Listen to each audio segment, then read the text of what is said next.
እንደ ኮንሶ አንድ ትውልድ ህብረተሰቡን የሚያስተዳድርበት በየ18 አመት የሚደረግ የስልጣን ሽግግር አለ።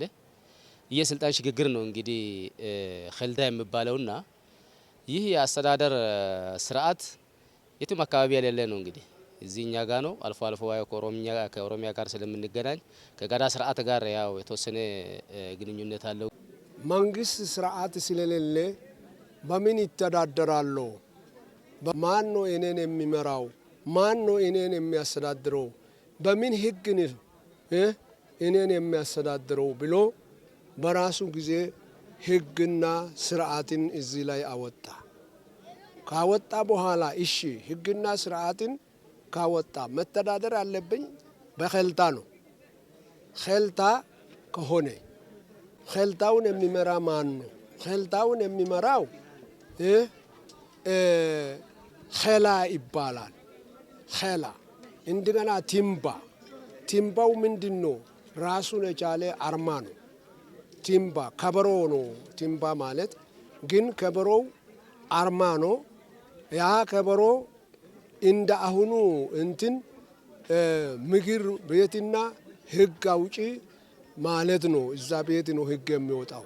ከወጣ በኋላ የወጣውን ህግ የሚመራው የሚያስተዳድረው ማን ነው? ኸላ ነው። ኸላ ደግሞ የትውልዱ ስብስብ ነው። የትውልዱን ስብስብ የሚመራው ማን ነው? መሪው ሰንቀሊታ ይባላል። ሰንቀሊታ የምንለው በአሁኑ ሰዓት እንደ ጠቅላይ ሚኒስትር ማለት ነው። ከሱ ቀጥሎ ደግሞ ምክትል አለ። ስለዚህ እንደዚህ አድርጎ ከዛ በኋላ ሀየዋ የሚባል ሰዎች አሉ። ሀየዋ ማለት አማካሪዎች ናቸው። ማኸኛዋ ማለት እንደ ወታደራዊ ኃይል አይነት ከባድ ነገር ሲመጣ የመከላከል ስርዓቱን እንዳያፈርስ የመቋቋም አይነት ነው። ማኸኛዋ የሚባሉትን አቋቋመ። ቀጥሎ ወደ ታች ያለው አባላትን አቋቋመ። እነዚህ ይሄ መንግስት በሌለበት በራሱ ጊዜ የራሱን ባህላዊ አስተዳደራዊ ስርዓትን አቋቁሞ ከዚህ ይጀምራል።